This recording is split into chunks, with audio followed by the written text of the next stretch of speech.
देखिए, मैं देख रहा हूं मीडिया के एक वर्ग में सूत्र भी नहीं लिख रहे हैं, अपनी मर्जी से लिख रहे हैं। दो तीन चीजें हुई जो बहुत महत्वपूर्ण है।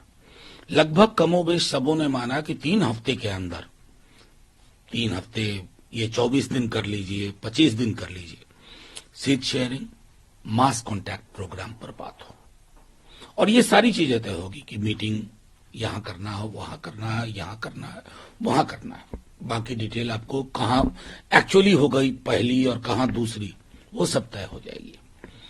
ये तय किया गया कि हम लोगों को 101 मैक्सिमम इंश्योर करना है। ये बहुत महत्वपूर्ण चीज है, 101।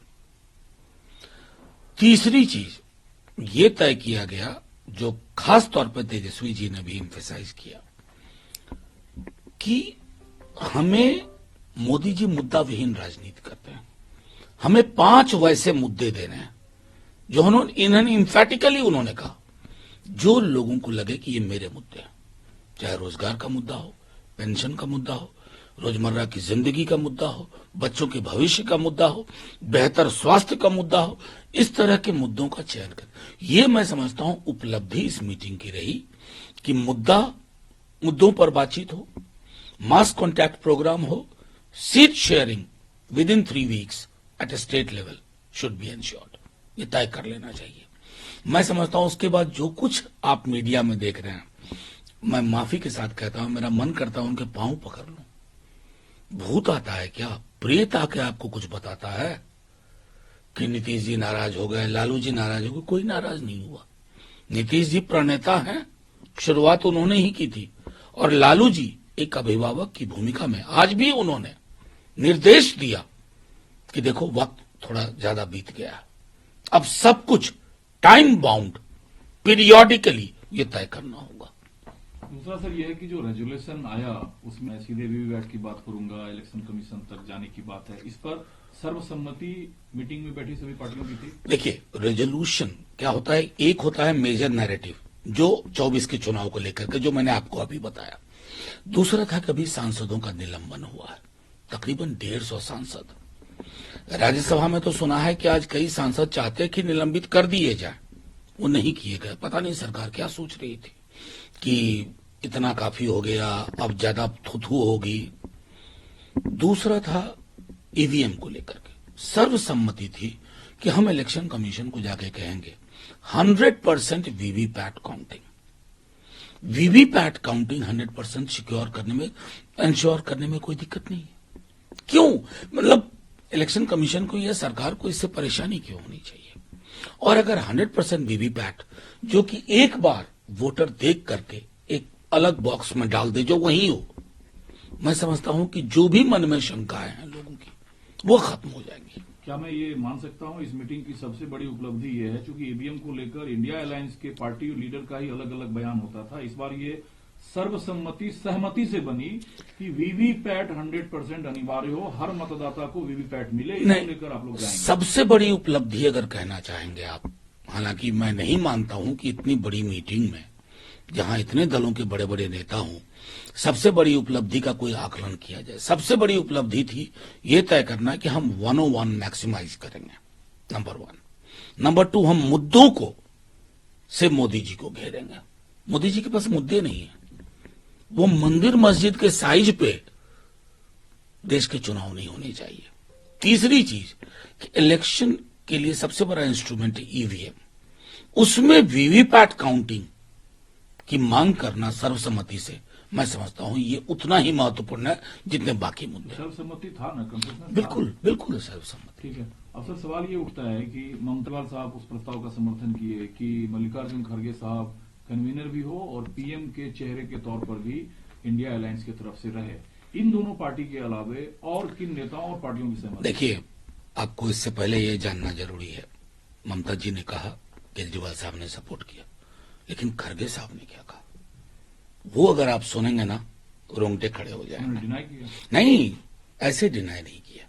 अपनी जीवन गाथा बताइए, अपनी जीवन गाथा, अपना संघर्ष बताया। वो लोगों की तरह रोते नहीं है कि मैं चाय बेचता था, जिसका कोई गवाह नहीं है, लेकिन उनकी जिंदगी के गवाह बहुत लोग हैं। उन्होंने कहा सुनो, पहले हम चुनाव जीत लें, फिर हम प्रधानमंत्री का फैसला करेंगे और अपनी पूरी जीवन गाथा सामने रखें, जो हम में से कई लोग वाकिफ थे। ये होता है एक व्यक्ति का स्टेचर, जिसका उन्होंने आज परिचय दिया, और उसके बाद सब लोगों ने कुछ बचा नहीं था बोलने के लिए।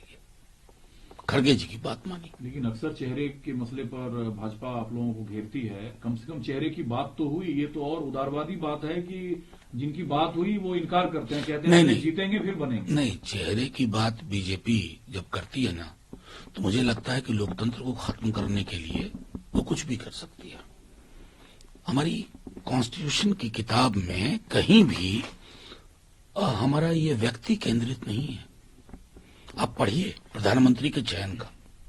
ये हमने क्या कर दिया है? प्रधानमंत्री जी को साबुन की टिकिया बना दिया है। शैम्पू, प्रधानमंत्री के पद को शैम्पू का सैशे बना दिया है, या कोई फल का टुकड़ा बना दिया है। सामूहिकता रहे तो देश में वो परिस्थितियां नहीं होंगी जो अभी हम देख रहे हैं। 150 सांसद निलंबित हैं, 16 मिनट 10 मिनट में बिल पास हो रहे हैं। ये लोकतंत्र पे ज्ञान दे रहे हैं।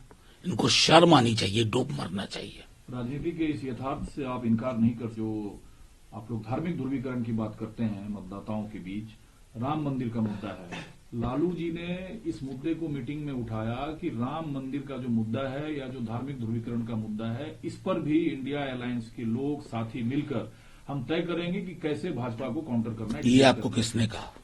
ये बातें आ रही है पब्लिक। गलत। लालू जी ने ऐसा कुछ नहीं कहा। लालू जी की पॉलिटिक्स से जो भी वाकिफ है, उन्होंने कहा मिलके रहो, विलंब हो गया, 101 इंश्योर करिए, सीट शेयरिंग करिए, एक दूसरे के खिलाफ बयान मत दीजिए। ये मुद्दे थे। ये किसने? तो काउंटर तो करेंगे आप? नहीं, काउंटर नहीं।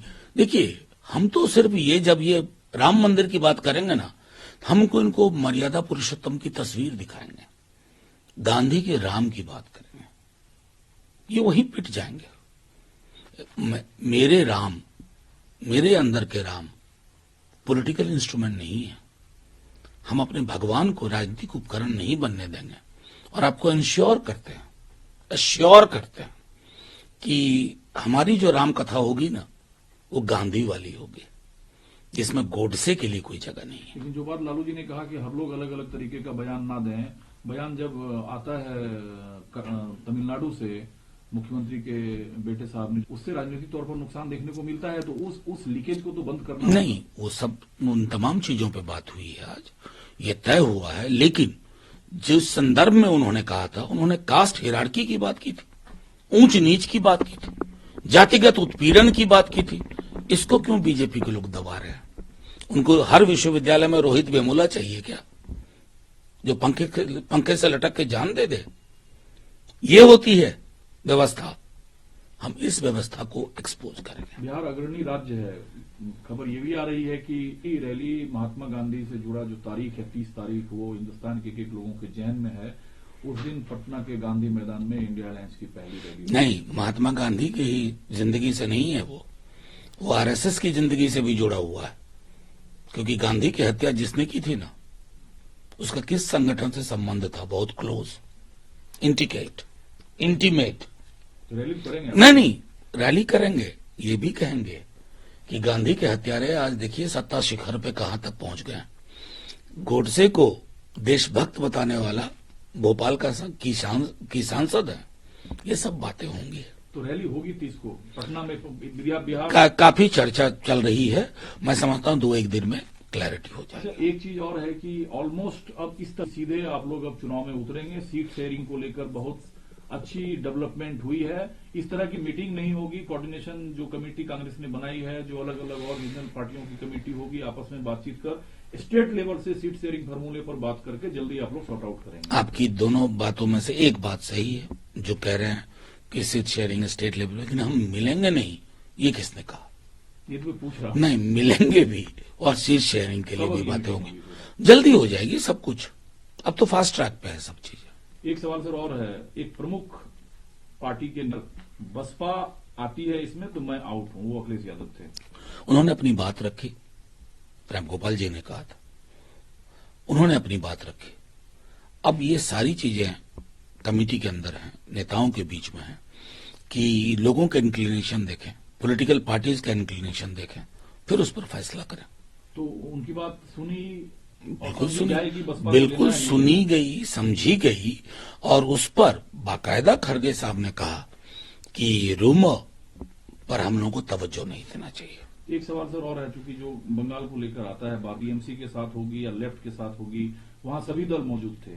बंगाल में कैसे होगा ये कोलैबोरेशन? सब हो जाएगा, आप देखते रहिए ना। ये जो स्टेट्स जहां आपको प्रॉब्लम लग रहा है ना, उसी को रिजॉल्व करने के लिए ना इस तरह की मीटिंग होती है, बेहतर होगा। एक आखिरी सवाल सर, जो लालू जी जैसे खांटी नेता वहां बैठे थे, आया टीएमसी की तरफ से, केजरीवाल साहब ने सहमति दी, लालू जी का रुझान क्या है प्रधानमंत्री पद की उम्मीदवारी को लेकर? राहुल जी का क्या है? चुनाव जीतना उनका रुझान है। चुनाव जीतो, मुद्दों से मोदी को हराओ, क्योंकि मोदी जी खोखले हैं, हॉलो, कुछ नहीं है कंटेंट। जो व्यक्ति 2 करोड़ रोजगार प्रतिवर्ष के दावे और वादे पे आया था, आज उसके पास 10 बरस में 2 करोड़ का डेटा नहीं है।